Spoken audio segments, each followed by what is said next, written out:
प्रिय मित्रों, स्वागत है आपका आपके अपने चैनल स्टडी विद प्रदीप में। दोस्तों, आज हम लोग चर्चा करने वाले हैं एग्जाम पॉइंट 13 पे। इसके पहले हमने 10 एग्जाम पॉइंट यूपी और बीपीएससी के लिए हमने करवाया, प्लेलिस्ट में आपके ऐड हैं। 11, 12 और 13 आज 13 पढ़ने वाले, 11, 12 का पीछे 2 दिन पहले हमने एग्जाम पॉइंट करवा दिया है।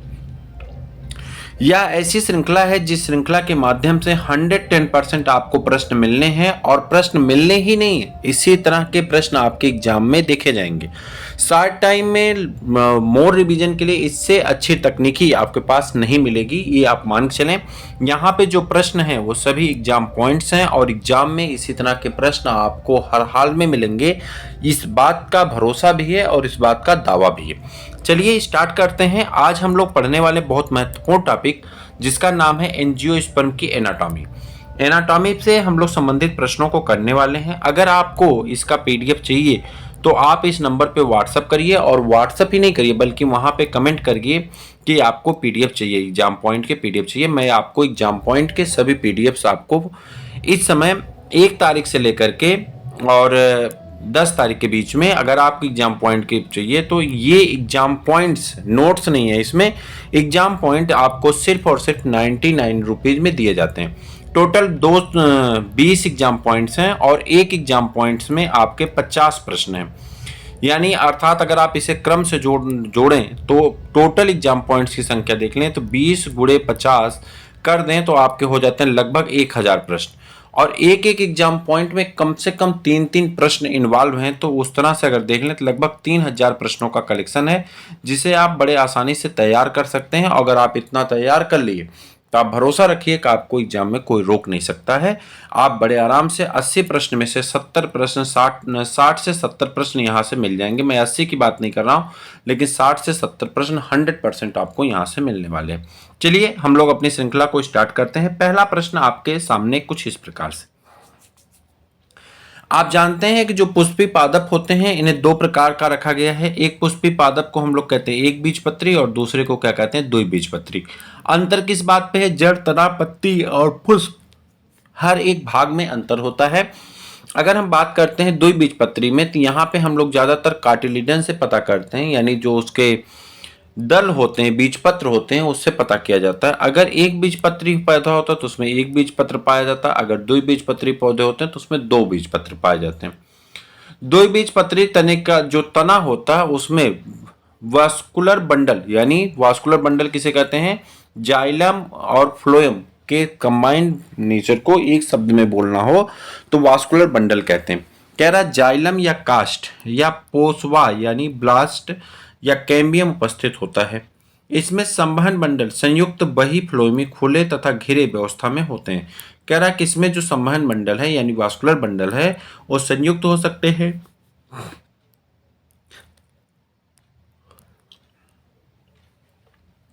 द्विबीजपत्री पौधों के तने व जड़ों में एक अनावृत बीजी।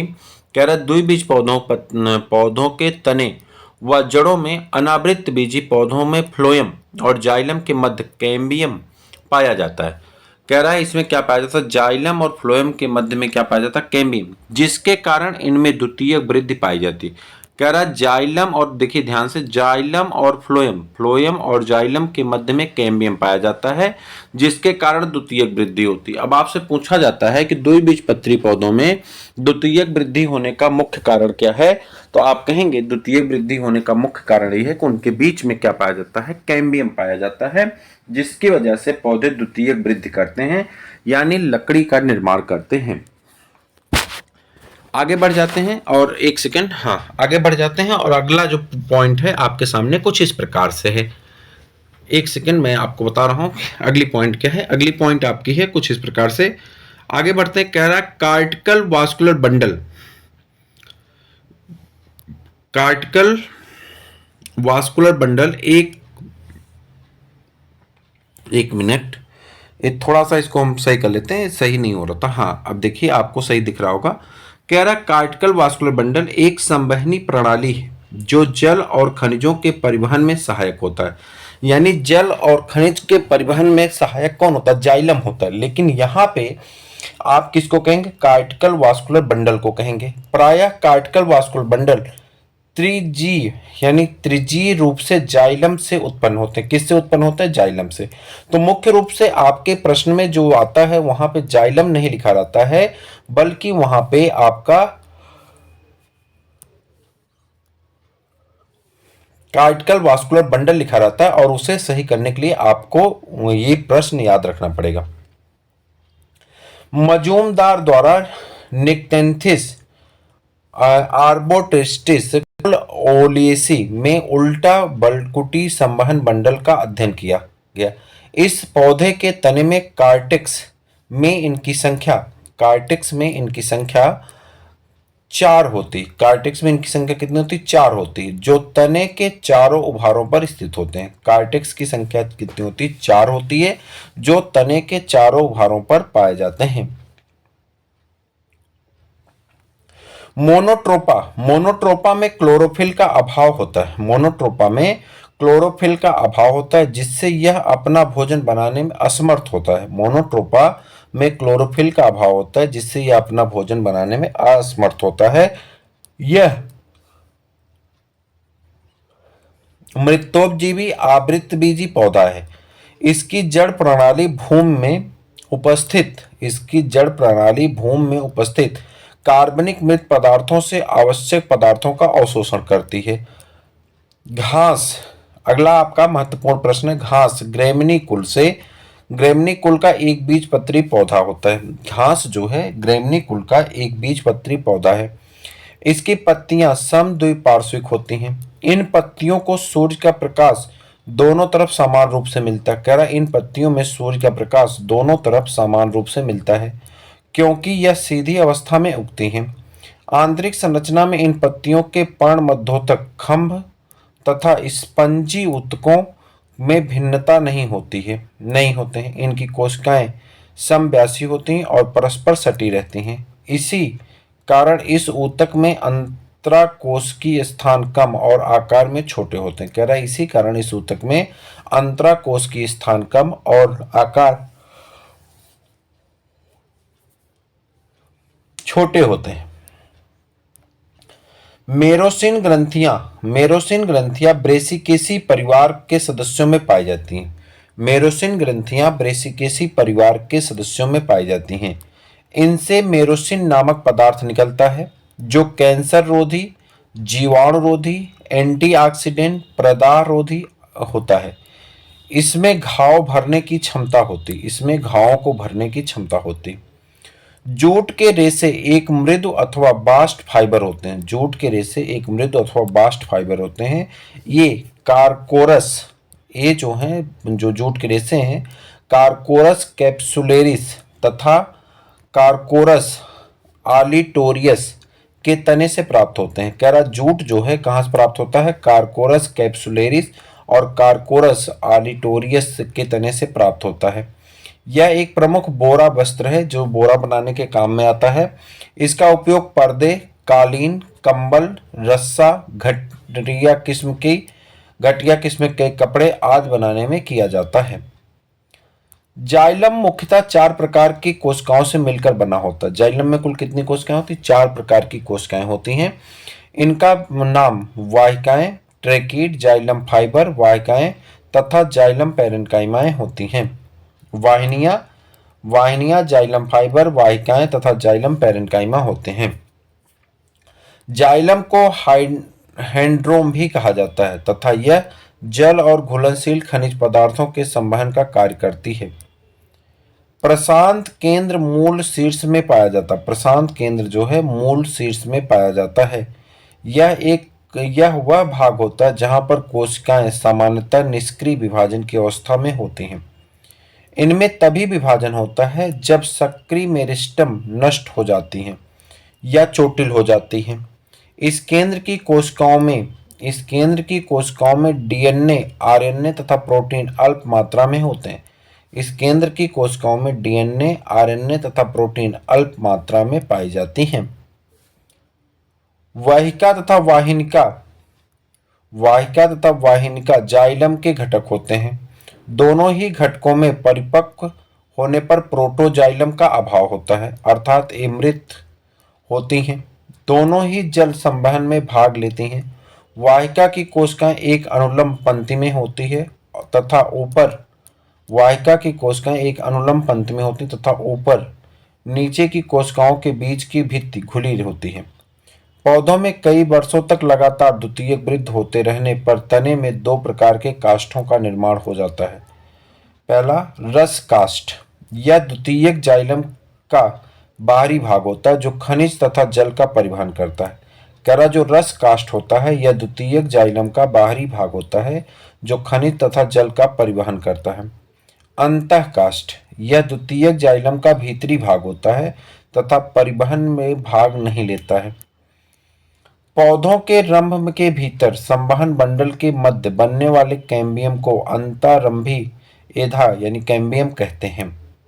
कह रहा पौधों के रंभ के भीतर यानी जो प्रोटोस्टील है उसके भीतर संवहन बंडल के मध्य बनने वाले कैम्बियम को अंतरंभी एधा कहते हैं, जिससे कैम्बियम रिंग का निर्माण होता है। कैम्बियम रिंग की सक्रियता पूरे वर्ष एक समान नहीं होती है। कैम्बियम रिंग की सक्रियता पूरे वर्ष एक समान नहीं होती, बल्कि यह वातावरणीय कारकों पर निर्भर करती है। बरसात तथा अनुकूल मौसम में चौड़ी गर्त वाले जाइलम बनते हैं। बरसात तथा अनुकूल मौसम में चौड़ी गर्त वाले जाइलम बनते हैं, जबकि पतझड़ में संकरी गर्त वाले जाइलम वाले छोटे जाइलम बनते हैं। तने में अनुप्रस्थ काट तने की अनुप्रस्थ काट में ये स्पष्ट रूप से दिखाई देते हैं। इन्हें वृद्धि वलय या वार्षिक वलय रिंग कहते हैं। रसकाष्ठ को एल्बर्नम भी कहा जाता है। रसकाष्ठ को एल्बर्नम भी कहा जाता है।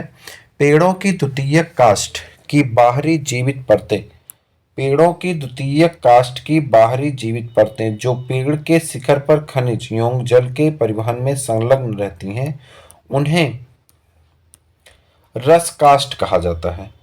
कोशिकाओं में अधिक जल होता है जिसके कारण इनमें गहरे रंग के रासायनिक पदार्थों का जमाव नहीं हो पाता है। ड्रेसीना ड्रेसीना एक्का एक बीजपत्री पौधा है। ड्रेसीना एक्का एक बीजपत्री पौधा है। एक बीजपत्री पौधों में सामान्यतः द्वितीयक वृद्धि नहीं होती। एक बीजपत्री पौधों में सामान्यतः द्वितीयक वृद्धि नहीं होती क्योंकि वास्कुलर कैम्बियम नहीं पाया जाता। वास्कुलर बंडल में कैम्बियम नहीं पाया जाती।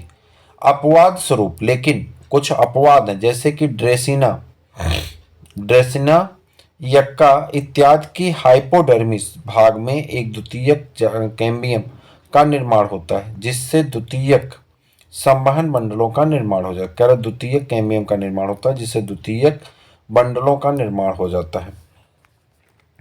टाइलोसिस का निर्माण द्वितीयक जाइलम में होता है। टाइलोसिस का निर्माण द्वितीयक जाइलम में होता है। पौधों में लगातार द्वितीयक वृद्धि के फलस्वरूप पुराने तने के मध्य में उपस्थित द्वितीयक जाइलम के वाहिकाओं तथा वाहिनियों में आसपास के मृदूत की कोशिकाएं वृद्धि कर जाती हैं, जिन्हें टाइलोसिस कहते हैं। इसके फलस्वरूप ये जाइलम आकार्यात्मक हो जाते हैं। तने के ऐसे भागों को हार्टवुड का निर्माण होता है।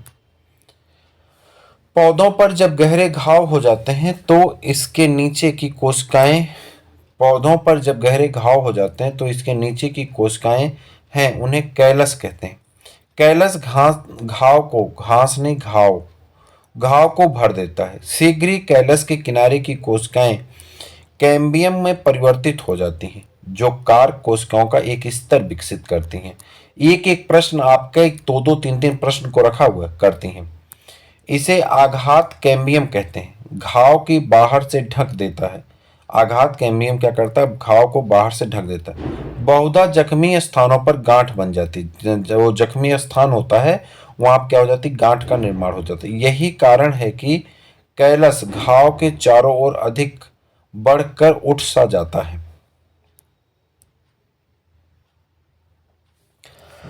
कार्क का निर्माण पौधों में द्वितीयक वृद्धि के फलस्वरूप कार्क कैम्बियम से होता है। कह रहा कार्क का निर्माण जो है पौधों में द्वितीयक वृद्धि के फलस्वरूप कार्क कैम्बियम से होता है। कार्क कोशिकाएं मृत होती हैं। प्रारंभिक अवस्था में ये कोशिकाएं आयताकार होती हैं, परंतु बाद में दीर्घीकृत हो जाती हैं। ये पृथक होते हैं। पौधों के पौधों में प्रारंभिक अवस्था में उत्पन्न ऊतक प्राथमिक ऊतक कहलाते हैं। संवहनी पौधों में जाइलम तथा फ्लोएम प्रारंभ से ही उपस्थित होते हैं। द्वितीयक वृद्धि के पश्चात द्वितीयक जाइलम तथा फ्लोएम बनते हैं, परंतु इनमें से प्राथमिक फ्लोएम नष्ट हो जाते हैं, परंतु प्राथमिक जाइलम बना रहता है। यह केवल अंदर की तरफ खिसकता जाता है। एंजियोस्पर्म पौधे में फ्लोएम के 4 घटक होते हैं। सहचर कोशिकाएं, चालनी नलिका कोशिकाएं, फ्लोएम मृदुतक और क्या होता है फ्लोएम रेशे। चलनी नलिका कोशिकाओं में 4 कोशिकाएं होती हैं। कौन कौन? सहचर कोशिकाएं, चलनी नलिका कोशिकाएं, फ्लोएम मृदुतक और फ्लोएम रेशे। कह रहा चलनी नलिका कोशिकाओं में प्रारंभिक अवस्था में केंद्रक होता है। कह रहा चलनी नलिका कोशिकाओं के प्रारंभिक अवस्था में केंद्रक होता है, परंतु परिपक्व अवस्था में केंद्रक अनुपस्थित हो जाता है। एक बीजपत्री जड़ में बाह्य त्वचा, बलकुट, अंतःत्वचा, परिरंभ, संवहन मंडल तथा पित्त होते हैं। एक बीजपत्री मूल में जाइलम बंडल की संख्या प्रायः 6 से अधिक होती है, जबकि द्विबीजपत्री पौधों में कुछ ही जाइलम बंडल होते हैं। आवृतबीजी पौधों में द्विबीजपत्री तनों तथा द्विबीजपत्री जड़ों के द्वितीयक वृद्धि होती जाती है। अनावृतबीजी अर्थात जिम्नोस्पर्म में भी द्वितीयक वृद्धि पाई जाती है। सामान्यतः एक बीजपत्री पौधों में जड़ों व तनों में द्वितीयक वृद्धि नहीं पाई जाती है। एक बीजपत्री पौधों की जड़ों व तनों में द्वितीयक वृद्धि नहीं पाई जाती, परंतु कुछ जैसे कि यक्का, ड्रेसिना, कोकोस आदि में द्वितीयक वृद्धि पाई जाती है। एक बीजपत्री तने में परिधि संवहन बंडल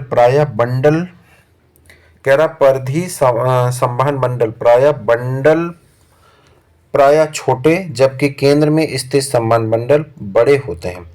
संवहन बंडल में फ्लोएम मृदुतक अनुपस्थित, जबकि जल धारण करने वाली गुहिकाएं उपस्थित होती हैं।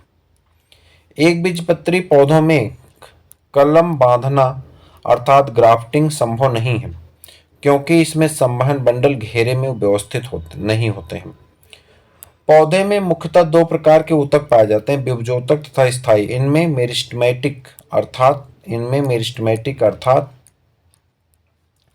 विभजोतक ऊतकों में ही वृद्धि होती है। पौधों की मोटाई 2 प्रकार के मेरिस्टेम की सक्रियता से बढ़ती है, संवहनी कैम्बियम एवं कार्क कैम्बियम। दोनों प्रकार के कैम्बियम ऊतक पार्श्व विभजोतक होते हैं। पौधों में द्वितीयक वृद्धि के समय सर्वप्रथम संवहनी कैम्बियम का निर्माण होता है। इसकी कोशिकाएं सक्रिय विभाजन करती हैं तथा अपने अंदर ही द्वितीयक वृद्धि जाइलम और बाहर की तरफ द्वितीयक फ्लोएम का निर्माण करती हैं। फ्लोएम के द्वारा शर्करा 27 है। फ्लोएम के द्वारा शर्करा प्रायः सुक्रोज के रूप में स्थानांतरित होती है। फ्लोएम के द्वारा बनने वाली जो शर्करा होती है वो डाइसैकराइड यानी सुक्रोज के फॉर्म में स्थानांतरित होता है। इसमें प्रवाह हमेशा स्रोत से सिंक की ओर होता है। स्रोत वह स्थान होता है जहां भोजन का निर्माण होता है या भोजन ज्यादा मात्रा में भोजन उपस्थित होता है। सामान्यतः पत्ती या अन्य हरे भाग जहां प्रकाश संश्लेषण होता है स्रोत की तरफ कार्य करते हैं, परंतु पत्तियों के गिर जाने पर खाद्य का संचय करने वाले स्थानों जैसे कि जड़ या पुराने तने स्रोत की तरह कार्य करने लगते हैं। पौधों में पत्ती, पुष्प तथा अन्य भागों के प्राकृतिक रूप से पौधों से गिर जाने की प्रक्रिया बिलगन कहलाती। पौधों में पत्ती, पुष्प तथा अन्य भागों के प्राकृतिक रूप से पौधे से गिर जाने की प्रक्रिया बिलगन कहलाती है। जहां से ये भाग गिरते हैं उस स्थान पर 2 परतें बनती हैं। जैसे ये कोई पेड़ है, यहाँ से पत्ती है, ये पत्ती आप मान लीजिए अलग हो गई, तो यहाँ पे 2 हिस्से आपको देखने को मिलते हैं। बिलगन परत जिसका निर्माण मृदुत की कोशिकाओं से होता है, यानी पैरेन्काइमेटस कोशिकाओं से होता है, और दूसरा रक्षात्मक परत जिसका निर्माण कार्क कोशिकाओं से होता है। द्वितीयक वृद्धि करने वाले पौधों के तने में एक कार्क कैम्बियम या फैलोजन का निर्माण होता है। कह रहा द्वितीयक वृद्धि करने वाले में कार्क कैम्बियम या फैलोजन का निर्माण होता है, जो कि विभज्योतकी ऊतकों का बना होता है। फैलोजन अपने दोनों ओर कोशिकाओं का निर्माण होता है तथा इसके अंदर की तरफ द्वितीयक बलकुट या फेलोडर्म का निर्माण होता है। द्वितीयक बलकुट मृदुतकी यानी पैरेन्काइमेटस कोशिकाओं का बना होता है। अपुष्पी पौधों में फ्लोएम में कैम्पेनियन कोशिकाओं का अभाव होता है, बल्कि इसके स्थान पर रूपांतरित मृदुतकी कोशिकाएं होती हैं, जिन्हें एल्बुमिनस कोशिकाएं कहते हैं। पौधों के परिचर्म का निर्माण पौधों में परिचर्म का निर्माण द्वितीयक वृद्धि के फलस्वरूप होता है। पेरिडर्म में 3 प्रकार के ऊतक होते हैं, फैलोजन या कार्क कैम्बियम बीच में, फैलोजन या कार्क कैम्बियम कहाँ होता है? बीच में होता है। फेलम या कार्क बाहर की तरफ होता है। फेलोडर्म या द्वितीयक कार्टेक्स अंदर की तरफ होता है। और इसके अलावा अगर इधर आते हैं तो आपका कार्क की जल के लिए अपारगम प्रकृत सुबेरिन के निक्षेपण के कारण होता है।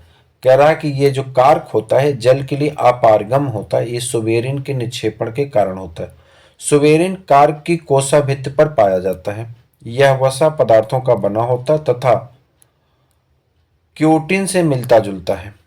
जब तने की परिधि में वृद्धि होने लगती है तब बाहरी बलकुट तथा बाह्य त्वचा की सतहें टूटने लगती हैं और उन्हें नई संरक्षित होती, इसीलिए प्रायः बलकुट क्षेत्र में एक दूसरा मेरिस्टमी ऊतक तैयार होता है, जिसे कार्क कैम्बियम अथवा कागजन कहते हैं। कागजन दोनों ओर कोशिकाओं का बनता है। बाहर की ओर की कोशिकाएं कार्क अथवा काग या फेलम में बंट जाती हैं, जबकि अंदर की ओर की कोशिकाएं द्वितीयक बलकुट अथवा कागस्तर में विभेदित हो जाती हैं। फेलम में पानी प्रवेश नहीं कर सकता क्योंकि इसकी कोशिका भित्ति पर सुबेरिन जमा रहता है। पौधों में स्थूल कोणोतक तथा दृढ़ोतक दृढ़ोतक दोनों यांत्रिक ऊतक होते हैं। इनमें स्थूल कोणोतक का प्रमुख कार्य पौधों के जनन शक्ति प्रदान करता है ताकि पौधों के भाग मुड़ने तथा हिलने डुलने समय सुरक्षित रहें, जबकि दृढ़ोतक का प्रमुख कार्य पौधों की दृढ़ता प्रदान करना होता है, जिससे पौधा मजबूत होता है। जटिल ऊतक एक से अधिक प्रकार की कोशिकाओं से मिलकर बने होते हैं और ये सभी एक साथ मिलकर एक इकाई की तरह कार्य करते हैं। जाइलम और फ्लोएम इसी प्रकार के जटिल कोश ऊतकों के उदाहरण हैं।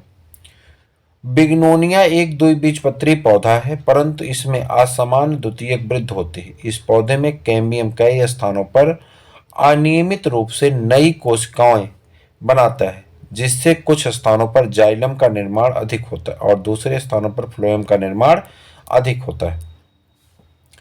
पौधों की परिधि में वृद्धि कार्क कैम्बियम अर्थात फैलोजन एवं वैस्कुलर कैम्बियम के परिणाम स्वरूप होता है। एक पार्श्व विभज्योतक होते हैं जो द्वितीयक वृद्धि के कारक हैं। इनके विभाजन के फलस्वरूप जड़ और स्तंभ की परिधि में वृद्धि होती है, न कि लंबाई में। इसकी कोशिकाएं बाह्य त्वचा के समांतर विभाजित होती हैं और दोनों ओर नए ऊतक बनाती हैं। जब फ्लोएम चारों तरफ से जाइलम से घेर लेता है तो इसे अंतराकाष्ठी फ्लोएम कहते हैं। जब फ्लोएम चारों तरफ से जाइलम को घेर लेता है तो उसे अंतराकाष्ठी फ्लोएम कहते हैं। जब फ्लोएम चारों तरफ से द्वितीयक जाइलम द्वारा घिरा होता है तो इसे अंतःकाष्ठी फ्लोएम कहते हैं। अंतःकाष्ठी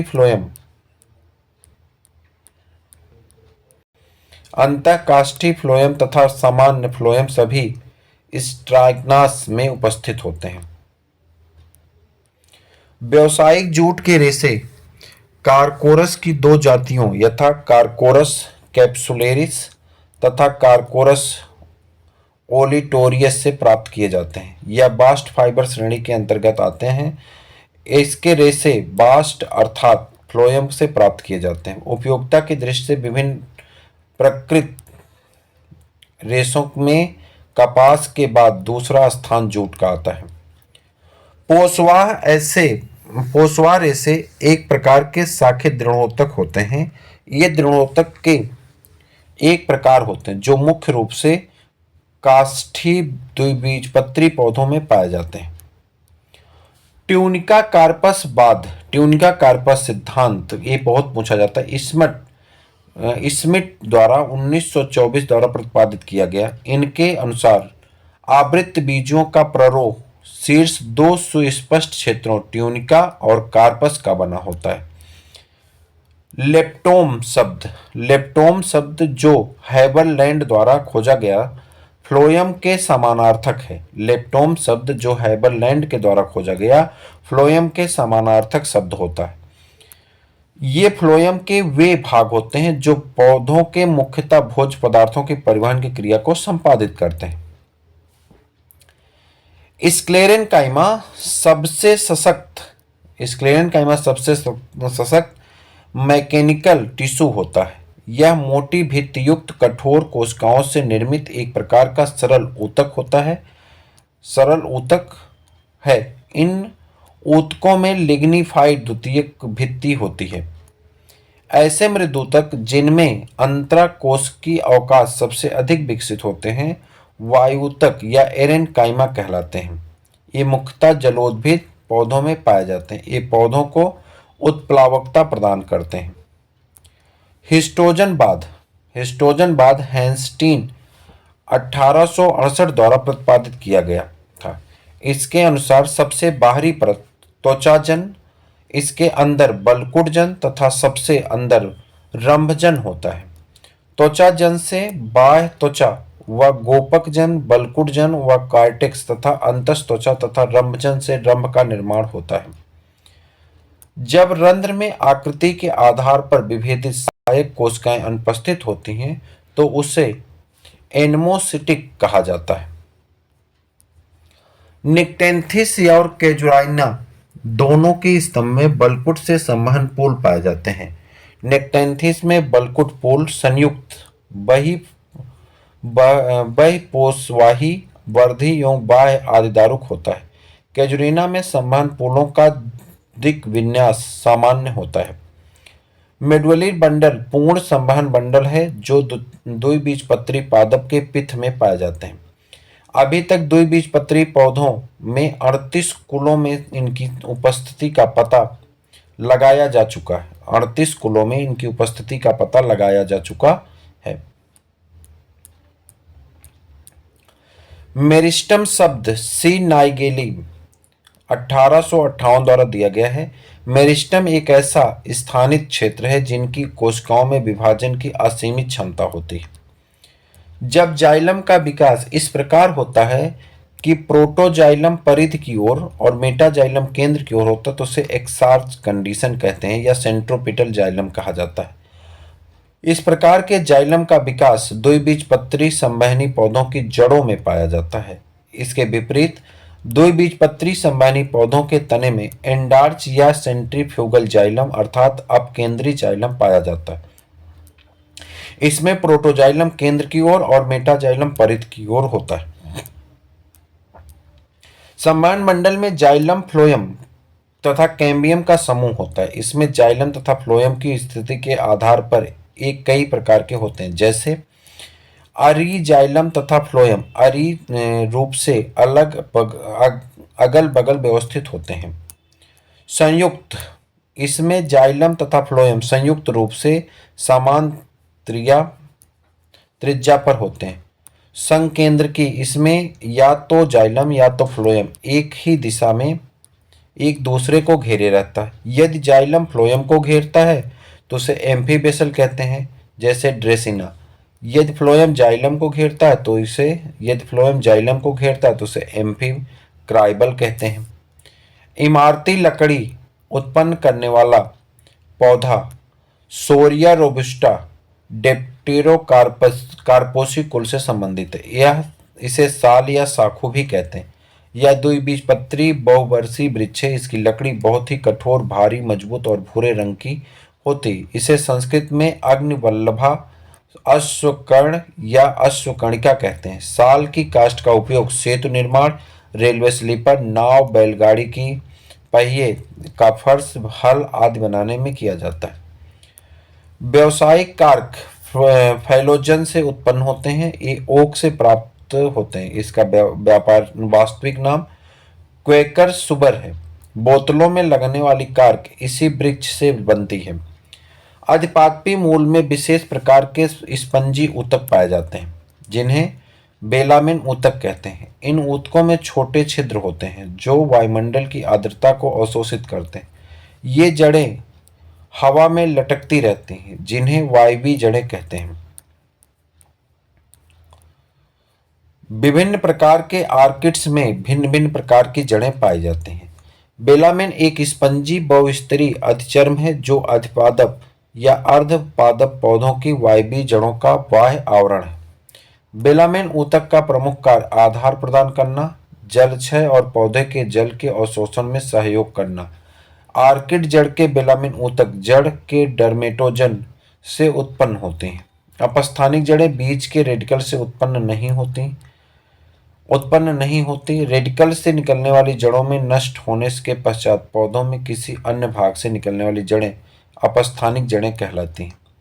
यदि ऐसे तने के आधार से निकलती हैं तो उसे रेशेदार जड़ें कहते हैं। मूसला जड़ बीज के अंकुरण के पश्चात बीज के मूलांकुर से निकलती हैं। अंतस्त्वचा संवहन ऊतक को कार्टेक्स, यहाँ देखिए 57 पर हम लोग आ गए, कार्टेक्स के पृथक करने वाली परत होती हैं जो सभी जड़ों में पाई जाती है। इसकी कोशिकाएं जीवित होती हैं। इसमें स्पर्श रेखी भित्तियां और कैस्पोएरिन स्ट्रिप पाई जाती हैं। कैस्पेरिन स्ट्रिप कैस्पेरी पट्टियों में उपस्थित अंतस्त्वचा के लाक्षणिक गुण होते हैं। इन पट्टियों में प्रायः सुबेरिन पाया जाता है। तो ये था आपका एग्जाम पॉइंट। पूरा एनाटॉमी में जो प्रश्न आने हैं तो यहीं से आपको मिल जाएंगे। टोटल आपके 1-2 नहीं बल्कि यहाँ पे आपके 57 × 3 आप कर दीजिए तो लगभग 150 प्रश्न आपके सामने यहाँ पे हैं जो आपके लिए बहुत महत्वपूर्ण हो सकते हैं। अपने मित्रों को भी शेयर कर दीजिएगा, चैनल को सब्सक्राइब कर लीजिए। फिर मिलते हैं हम लोग किसी वीडियो में, तब तक के लिए इजाजत दीजिए। जय हिंद।